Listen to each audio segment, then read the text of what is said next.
मित्रों, एक 8 साल का बच्चा 1 रुपए का सिक्का मुट्ठी में लेकर एक दुकान पर जाकर पूछने लगा, क्या मुझे आपकी दुकान में ईश्वर मिलेंगे?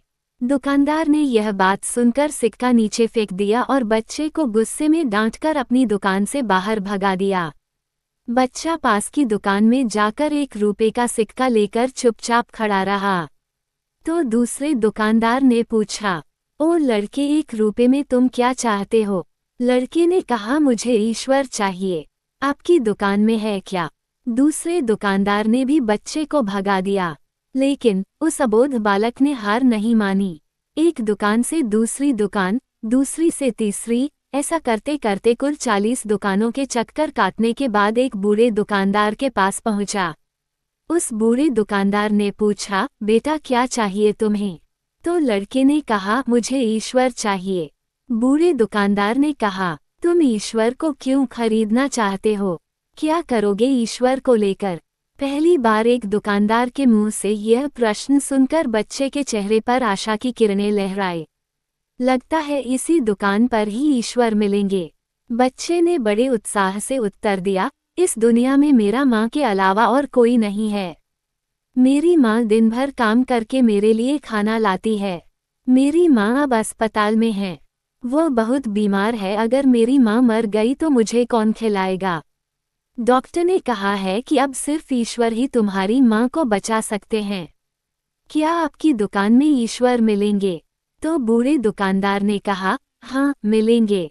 कितने पैसे हैं तुम्हारे पास? बच्चे ने कहा, सिर्फ 1 रुपए। कोई दिक्कत नहीं है, 1 रुपए में ही ईश्वर मिल सकते हैं।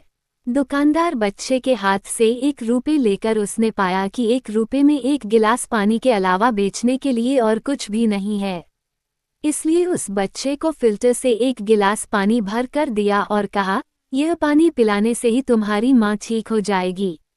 अगले दिन कुछ मेडिकल स्पेशलिस्ट उस अस्पताल में गए। बच्चे की माँ का ऑपरेशन हुआ और बहुत जल्दी ही वह स्वस्थ हो गई।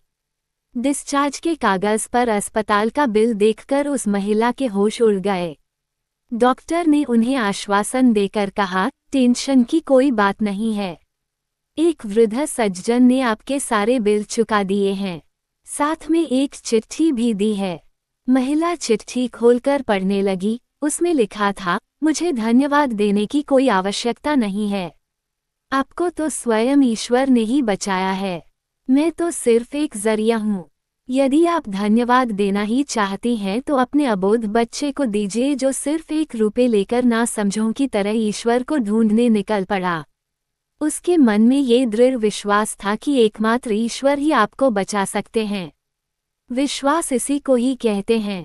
ईश्वर को ढूंढने के लिए करोड़ों रुपए दान करने की जरूरत नहीं होती। यदि मन में अटूट विश्वास हो तो वे 1 रुपए में भी मिल सकते हैं।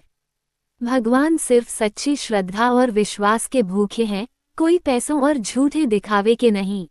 सच्ची श्रद्धा और विश्वास से उन्हें याद करे तो वह हर पल आपके साथ है।